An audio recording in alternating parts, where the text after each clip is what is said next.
When I moved into that neighborhood, I thought it was the best decision of my life.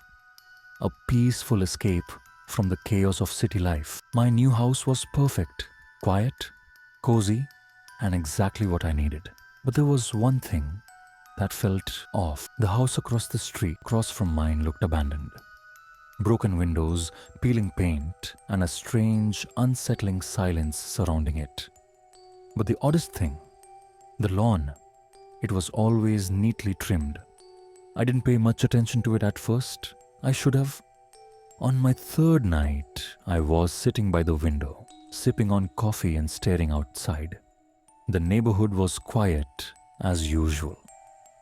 But then I noticed something strange. A dim light coming from the upper window of that house.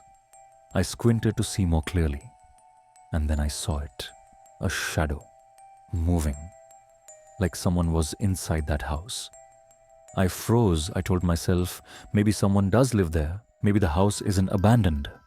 The next morning, I asked my neighbor, Mrs. Crawford, an elderly woman who'd lived there for decades.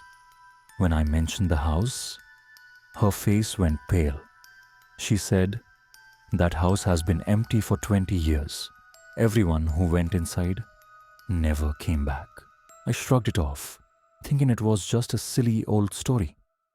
But that night, everything changed. It was around 2:33 a.m. I woke up suddenly, feeling uneasy. At first I thought I'd heard footsteps, but then I looked out the window. The door to the house was open, wide open.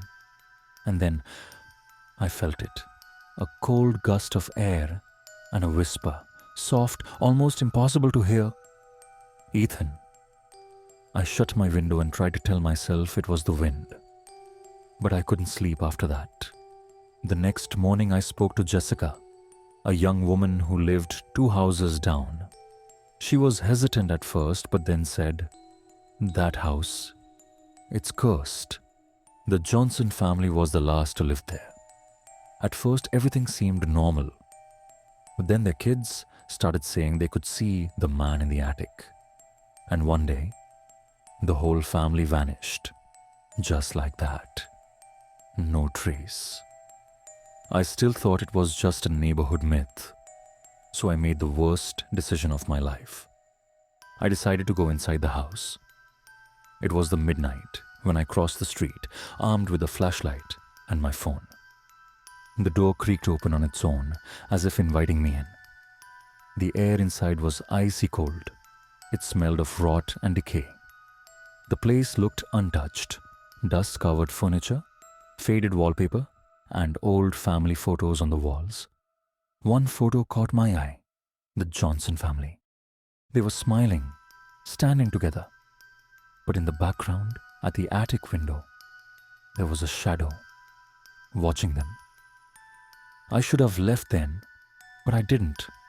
I climbed the stairs, each step creaking louder than the last. When I reached the attic door, I hesitated, but then I pushed it open. The room was empty, except for an old rocking chair facing the window. It was moving, slowly, back and forth. And then I heard it. A whisper, low and menacing. You shouldn't have come. I spun around. No one was there. The rocking chair suddenly stopped moving. And then I felt it, a cold hand on my shoulder. I turned around, and there it was, a shadowy figure, its hollow eyes staring straight into mine. It leaned closer and hissed, "Leave, or stay forever." I didn't need to be told twice. I ran. I didn't stop until I was back inside my house. But before I closed my door, I looked back. The figure. It was standing at the window, watching me. The next morning, I found scratches on my front door, deep jagged marks. I left that house the same day. I thought it was over. But a week later, Jessica called me. Her voice was shaking. She said, "Ethan, there's someone in your old house." And now, he's looking at me. The call disconnected. Some houses aren't abandoned. They're waiting for someone like you. I thought I'd seen it all. I grew up exploring abandoned places, hiking through the woods, and seeking out the eerie and unusual.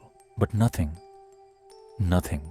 could have prepared me for what happened in Kinsdale. It was late October, the air was crisp, and the trees were shedding their golden leaves. I was driving through northern Pennsylvania, looking for places to photograph.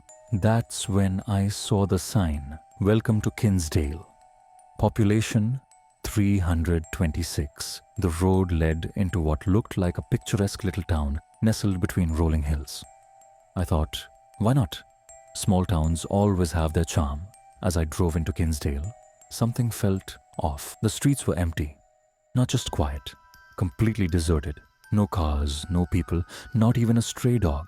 But everything looked normal. The houses were well kept, with trimmed hedges and neat fences. The shops on Main Street had colorful signs and fresh displays in their windows. But there was no one there. I parked my car near a diner called Betty's Place. The sign above the door was still lit, and I could see menus on the tables through the window. But the door, it was unlocked, and the place was dead silent inside. The coffee machines were still on. A pot of coffee sat half full, steam faintly rising from it. Plates of food were on the tables, as if someone had just gotten up and left mid-meal. Pancakes, eggs, even a slice of pie with one bite missing. I called out, "Hello? Anyone here?" Nothing. Just the hum of the refrigerator behind the counter. I stepped back outside, and that's when I noticed something strange. The air felt thicker, like it was pressing down on me. And the silence. It wasn't just the absence of sound. It was unnatural, oppressive. I decided to walk down the street, thinking maybe someone was around. As I passed by the barber shop, I saw clippers lying on the counter, still plugged in. The hardware store door was slightly ajar, with a ladder leaning against a shelf like someone had been working on something. But the strangest thing, every clock I saw was stuck at 10:13 am, every single one. I checked my phone. It was 4:45 p.m. My phone was working fine, so why were all the clocks frozen? That's when I heard it. Footsteps. I spun around, my heart pounding. But there was no one there. Just the empty street. Then I heard it again, coming from the direction of a church at the end of the road. The church was old, with a tall steeple and stained glass windows. Its doors were wide open. Against my better judgment, I walked toward it. The footsteps seemed to echo from inside, slow and deliberate. As I entered, the air grew colder.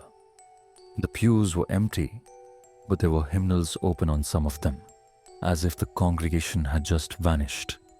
And then I saw something. A figure standing at the front near the altar. It was tall and cloaked in shadow, its face obscured. It wasn't moving, just standing there, facing me. "Hello," I called out. It didn't respond. But then the church doors behind me slammed shut. Hard. I froze. The figure at the altar began to move slowly, its head tilting to one side as if studying me. And then it whispered, "Why are you here?" The voice wasn't loud, but it felt like it was right in my ears. I wanted to run, but my legs wouldn't move. "I'm just passing through," I stammered. "I didn't mean to." Before I could finish, the figure stepped closer. Its shadow stretched across the floor, reaching for me like it was alive, and then it laughed. It was the most unnatural sound I've ever heard. Low, guttural, and echoing as if it came from everywhere at once. I backed away, my pulse racing, and that's when I noticed something even more terrifying. The stained glass windows, each one showed a scene of people. But as I looked closer, I realized the faces in the windows were real. They weren't just painted. They were people, trapped in the glass. Their expressions were frozen in horror, their eyes wide and desperate. The figure raised its hand, and the windows began to glow. The faces in the glass started moving, their mouths silently screaming. I could feel the walls closing in, the air thick, with an energy that felt like it was pulling me toward the altar. I don't know how I found the strength, but I ran. I turned and bolted out of there, the doors flying open as I approached. The moment I stepped outside, I realized the entire town had changed. The neat houses were now crumbling ruins. The shop windows were shattered. The street was overgrown with weeds. It was as if decades had passed in a matter of minutes. I ran back to my car, barely able to breathe. When I turned the key, the engine sputtered to life, and I floored it out of there. As I sped down the road, I glanced in the rearview mirror. The sign that had welcomed me to Kinsdale now read, "You're too late." I didn't stop driving until I was miles away. And when I finally pulled over to catch my breath, I checked my phone. The time? It was 10:13 a.m. I tried to look up Kinsdale later, but according to every map, every record I could find, that town doesn't exist. It's as if it was erased from the world. Months passed, and I tried to move on from that day, but something kept haunting me. I started having strange dreams about Kinsdale, about the figure in the church, the faces in the windows, and then one day, I found something in my car. An old photograph. It was the same church, the same stained glass windows, but this time, the figure at the altar was much closer, its face still hidden in shadow. And when I looked more closely, there was another face in the glass, mine. I tried to throw the photo away, but every time I did, it somehow ended up back in my car. It was like it was being pulled back to me. That town, Kinsdale. It doesn't want to be forgotten, and it doesn't want you to leave once you've found it. That's when I understood. Kinsdale isn't just a place. It's a kind of prison. A place where time and people are trapped, where things that don't belong in this world remain. I've never gone back to Kinsdale, but I know, deep down, that it's still there, waiting for someone else to stumble across it. If you ever find that road, don't follow it. Don't look for Kinsdale, because once you do, you might never leave. And if you do, you might leave something behind, something that will never let you go. My name is Jack, and I've lived through things that most people wouldn't believe. But I'm going to tell you one of those things now. Something that happened to me a few years ago when I was traveling across the country. I had no idea what was waiting for me in that desolate town. It was late in the evening, the kind of night where the darkness feels heavier than usual, and the stars above don't seem to shine as brightly. I was tired, so tired from the long drive, and all I wanted was a place to rest. I was passing through a small town, barely a dot on the map. As I drove into it, everything seemed to be swallowed by the night. There was no light except for the dim glow of street lamps flickering intermittently. I decided to stop at the first place I saw, a rundown hotel on the outskirts of town. It had a sign that was barely hanging on, one side swinging in the wind, creaking like a warning. But I was desperate. I pulled in. The lobby was dead silent. No noise, no sign of life except for the old man at the reception desk. He looked like he hadn't moved in years. His face was pale, with dark circles under his eyes, and his expression was distant, almost like he was lost in time. When I asked for a room, he didn't even speak at first, just motioned to a dusty ledger on the counter. Finally, in a raspy voice, he told me room 302 was available. It was the only room left. You should be careful, he muttered under his breath as he handed me the key, but I didn't think much of it at the time. I was exhausted. I didn't even ask about the price, just took the key and went up the creaky staircase. The hallway to my room was dim, the lights flickering on and off like they might give out any moment. I reached the door, and when I turned the handle, a chill ran through me. The room felt cold despite the heat in being on. The furniture was old, dusty, and the curtains were drawn tightly, blocking out the light from the outside. But I was too tired to care. I sank into the bed, relieved for a moment of peace, but the silence was suffocating. As I lay there, trying to sleep, I started hearing strange sounds. First, it was the soft patter of footsteps outside the door. Slow, deliberate steps. At first I thought it was just the building settling, but the steps grew louder, closer. I jumped up, walked to the door, and opened it. There was no one there. I stepped into the hallway. The air felt colder. The lights above me flickered erratically, casting shadows that seemed to move on their own. I called out, but there was no answer. I was about to turn back to my room when I heard it, the whispering. It started as a low murmur, a voice too soft to make out, but it seemed to come from everywhere at once. I looked around, heart pounding in my chest. The hallway was empty, just shadows, just the cold. But the whispering continued. I quickly went back into my room, locked the door, and sat by the window, staring out at the empty night. That's when I saw her. At first, she was just a shape, a figure in white, standing at the foot of my bed, her back turned toward me. I froze. I couldn't move, couldn't speak. The only thing I could do was watch. She was wearing a long, flowing white dress, but her hair was wild, covering her face like a veil. As she slowly turned around, I saw her eyes, empty, hollow. It felt like she was looking right through me. My body was paralyzed with fear. I tried to scream, but no sound came out. My hands shook, my heart raced, but my legs felt like they were made of stone. The figure didn't move. She just stood there, staring, waiting. Then, just as quickly as she appeared, she was gone, vanished. I could feel my breath come back to me, but my body was still frozen. I didn't know what had just happened. Was it a dream? Was I hallucinating from exhaustion? I didn't know, but I wasn't about to stick around to find out. I grabbed my things and rushed out of the room.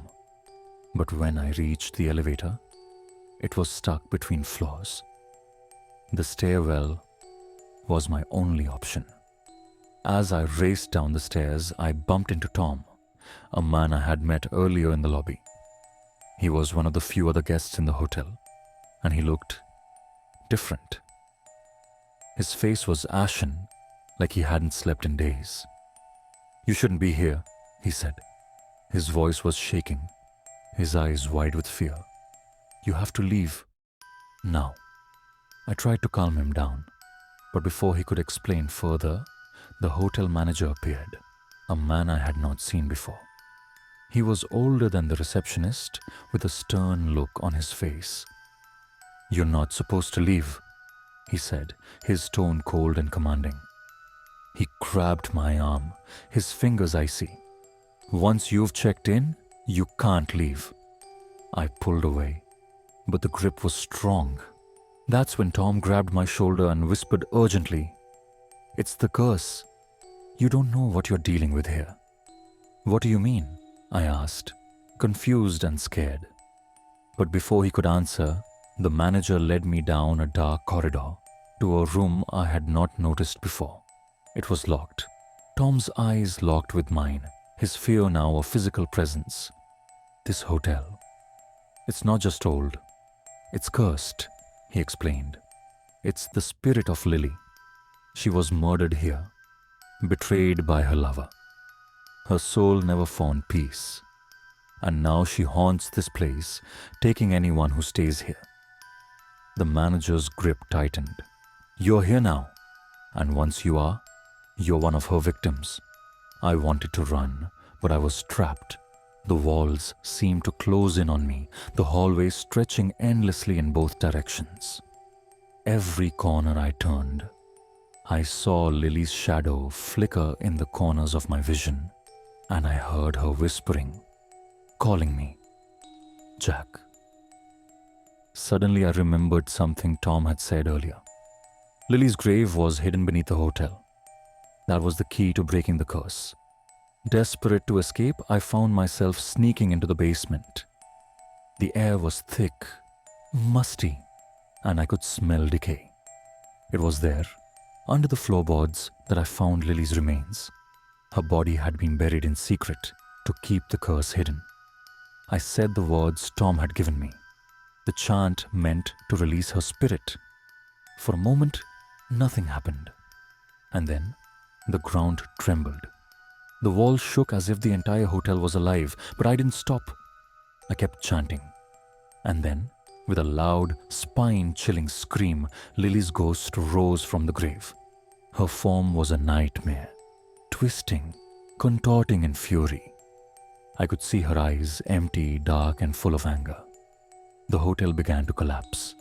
I ran, but the building seemed to follow me, every door locked, every hallway longer than the last. Lily's spirit was everywhere, and I knew I was running out of time. But just as I thought I was done for, I kept chanting, not knowing if it would work. The walls cracked, the lights burst, and in one final terrifying scream, Lily's form disappeared, leaving only the silence. I stood there in the rubble, my heart still racing, my body trembling with fear. The hotel was gone, reduced to nothing but broken bricks and dust. I managed to escape, but I knew this wasn't the end. The curse had been lifted, but Lily's spirit, it still roams the earth, searching for the next victim. That's my story. And if you ever find yourself in a place like that, remember what I've told you. Some spirits never rest. Some places should never be visited. If you manage to sleep after this story, facing the next video might not be as easy. Do you dare to watch it? By the way, don't forget to like, share, comment, and subscribe.